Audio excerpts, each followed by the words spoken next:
পরের বর্ণ লেখা, ঠিক আছে? দেখেন আমি প্রতিটি বক্স কেটেছি, বক্সে মাঝের ঘরে বর্ণ লিখেছি, আগে আর পরে কোনো বর্ণ লিখেছি? আগে আর পরে কোনো বর্ণ লিখেছি? আগের পরের বর্ণ আপনাদের এখন লেখা শিখতে হবে, ঠিক আছে? সবাই দেখেন, খেয়াল করেন। প্রথমে দেখেন এখানে মাঝের ঘরে কি লিখেছি বলেন তো? ই আগের বর্ণ কি হয়? ই আগের বর্ণ কি হয়?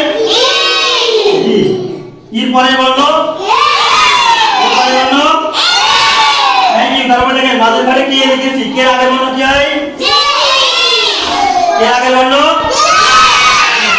এর পরেরটা কি হয়? এন, তাই না? তারপরে দেখেন এখানে এন, এন লিখেছি তাই না? মাঝের বর্ণ এন, আগেরটা কি হয়? এন। পরের বর্ণ?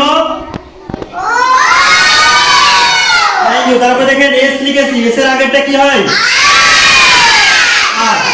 এস এর পরেরটা? তাহলে আমাদের পরীক্ষায় যদি আগে পরের বর্ণ লেখা আছে, আপনারা পারবেন না লিখে? সবাইকে থ্যাংক ইউ। আমরা আগামী ক্লাসে আবার আগে পরের বর্ণ শিখবো ছোট হাতের।